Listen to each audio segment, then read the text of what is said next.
welcome to my channel. Today I have a Halloween video for you. The most wonderful time of the year. I like Christmas too, but like Halloween is just so nicely creepy. I love creepy.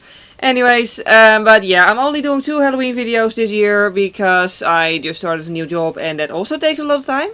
However, I still wanted to give you 2 different Halloween looks, and this one is obviously the first one. And it's only going to involve normal beauty makeup, so stuff that anyone who has makeup will probably have in their drawers somewhere, or wherever you store your makeup really. So yeah, anyone should be able to do this, so let's get on to it. First off, we're gonna make ourselves pale. You could use a white foundation, that's actually what I, would recommend, a thinned down white foundation. But I'm using a BB cream well, it was supposed to like adjust to your skin tone. But it's so old that it doesn't actually do that anymore. It just makes you pale. Which probably means it's expired and I really shouldn't be using it anymore. And do as I say, not as I do. At any rate, just whatever makeup you use something to make yourself look pale. Okay, and now that we have a nice canvas for our creepiness, just, keep in mind, basically make yourself pale, but don't brighten your under eye area. You want to look sleep deprived, because you're supposed to be a ghost. Anyways, this is roughly my idea. Wow, that's bright. I don't think you can actually tell. But like, I drew this thing because I was in a Halloween mood and I was like, I want to design a cool, creepy look. So yeah, basically this is what happens when I'm absentmindedly sketching something while watching cartoons, I think. Anyway, but yeah, that's just basically the plan. We're going to use a lot of eyeliner, simply black eyeliner, whatever brand you want. I'm gonna just go look for one real quick. I just grabbed a mirror closer by, and basically my idea is to go do a very, very dramatic winged eyeliner. Obviously. This mirror, by the way, I always feel like it fits the Halloween season very well because it's vintage, but it's actually from my late grandmother, who is, as far as I know, not a ghost, and she also, as far as I remember, wasn't particularly creepy. But still, anyway, vintage mirror. I don't know if you can see it. You can sort of see it? Yeah. Vintage mirror that's on my desk actually is also not haunted, which was a nice surprise to me, because that one, I don't know who pre-owned it. I actually bought it online. A dangerous thing for someone who loves horror stories. But yeah, anyway, focus on the eyeliner.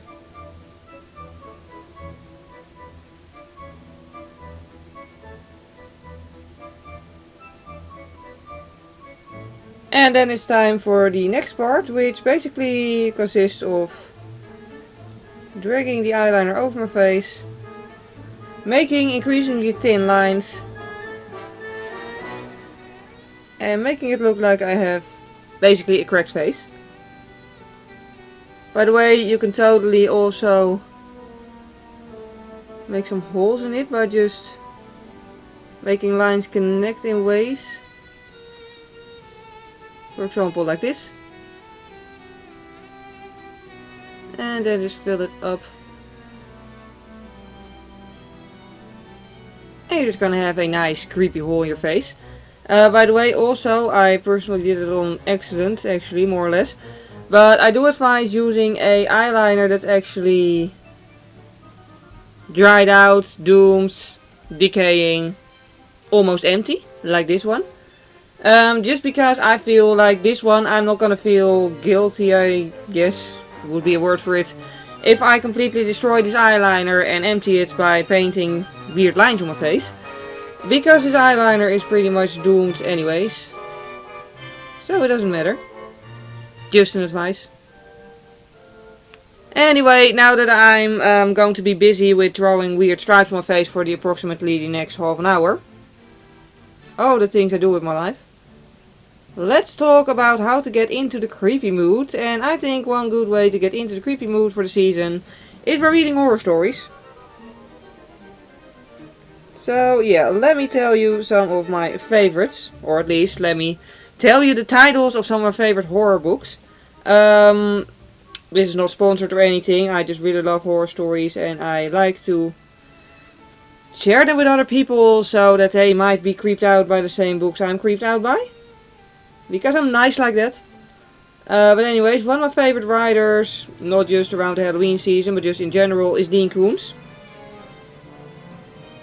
Because his books are wonderfully creepy, yeah, they're never like they're never cliche, you know. Like there's always something to it that's not just horror. There's always a psychological aspect, humanity, and in the end, it's usually also about love.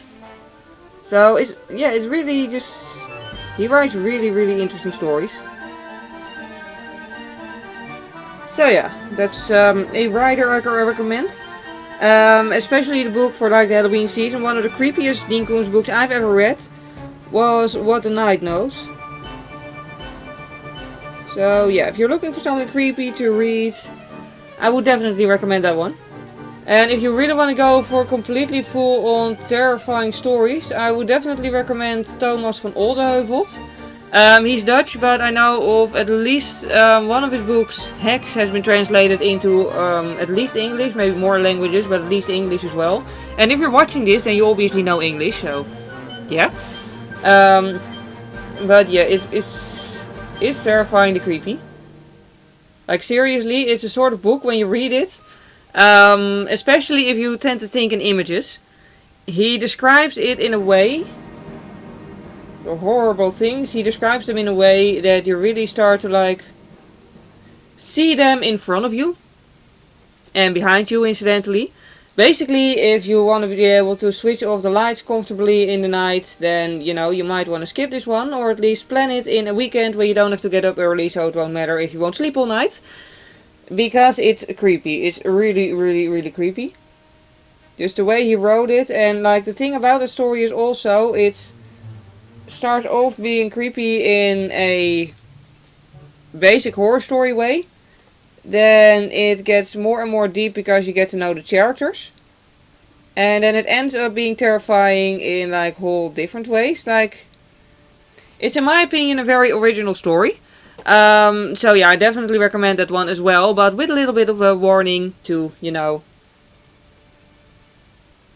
make sure to keep in mind that it's really creepy, especially if you think in images, and you probably won't be able to switch off the lights comfortably for like a night or two. That's this kind of horror story I personally love. And another horror story what I really love by the same writer is Echo. I'm pretty sure that's also been translated into English. I hope it has been, because it's definitely worth it, because it's really cool. And the weird thing with that story is it's a horror story, so it's creepy, obviously. But it ends in a way of like, well, let me put it this way, without spoiling anything, it's a horror story, so you expect it to end in a certain way, you know, like you don't expect it to end particularly well because it's a horror story. But you also don't expect it to take a certain tone that it does at the end. And if you've read the book, you know exactly what I'm talking about. There's this weird, well, not even weird, there's this shift in tone at the end of the story, at the ending, that you totally don't see coming, yet somehow it's written in a way that it totally fits within the story and it doesn't seem weird or anything. Okay, 10 seconds, I can't talk while painting this line. Okay, we're good again. But anyways, so yeah, and it's like, it hits you in the feels. Like seriously, that's all I'm gonna say about it, but it's just, it's really well written and really interesting. And really creepy. And again, disclaimer, if you want to be able to switch off the lights, you may want to wait reading it, because it's creepy and you might not be able to switch off the lights anymore for a little while. Just so you know. Next up, eyeshadow. First off, I'm gonna accentuate my eye bags, which you know is typically what you don't want to do, but this time we do want to do it. Anyway, I'm using a very cool toned taupe shade and a small blender just to blend this color beneath my eye. And this is partly supposed to be sort of an SFX thing, but also, you know, an eye look. Because who says ghosts can't wear makeup? Next up, I'm gonna darken my crease. The sky, however, is getting brighter and brighter outside. Okay. And this doesn't need to be neat, obviously, because even though a ghost can totally wear makeup, that's not to say that all ghosts know how to apply makeup properly, and some just might apply it really smudgy. I'm gonna be one of those ghosts today. Okay, maybe my unfinished business as a ghost is never learning to blend my eyeshadow properly. Yay, I have a backstory now. Anyways, but yeah, point is shadows. Shadows are next. I'm going to paint shadows with eyeshadow around the deepest cracks. Just so it looks like the skin is sort of like, you know, as if the skin is actually gone in the cracks. I'm using this really ancient Catrice palette, by the way. This should be a ghost as well. I'll stop with the lame jokes now, sorry. Anyways, just a pale taupe shade is good. It just needs to look like... Well, basically if your skin is darker than mine, obviously use a darker shade. The whole idea is that it must look like a shadow on your skin. So just pick a shade that looks like a shadow on your skin. A flat brush and go for it. By the way, the type of makeup look this is supposed to be is... You know, the type of look that you can still wear to an office Halloween party. Or, you know, anywhere where you need to go with public transportation. Or anywhere where children might see you and you don't want to absolutely mentally scar them. You know, this isn't exactly subtle, but it's still subtle enough that it's, you know, decent-ish, I guess, to wear outside. Oh, and yes, that is totally a spoiler for next week's Halloween look. Which, let me put it this way, I'm just not gonna monetize it to begin with, because it will be demonetized otherwise. Because it's gonna be gory, it's going to involve special effects stuff, it's going to be really, really cool in my opinion, but it's definitely not going to be something that you want to wear around children or colleagues or basically almost anywhere except for with maybe equally creepy friends. Just so you know.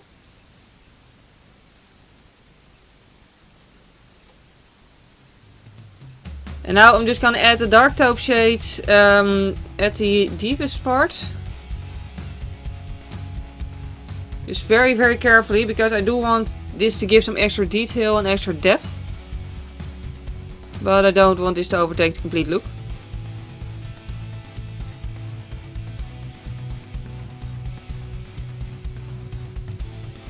Now I also want to do a little bit of shading, so I'm just going to do this around my nose and the jawbone, yeah. And I'm just using the eyeshadow, the pale taupe obviously. Because, you know, I have it in my hands anyways and it works.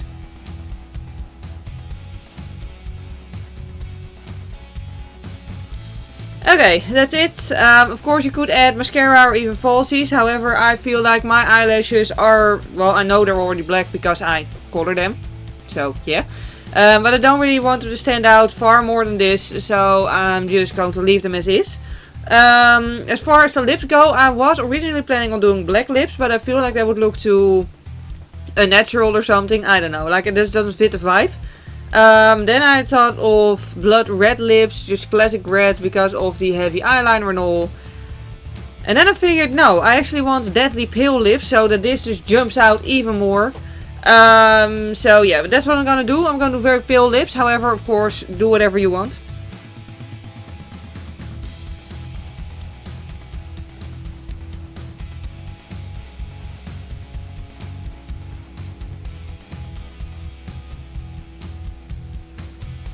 And to make them look even more unhealthy, I'm just going to accentuate them with the dark taupe shade.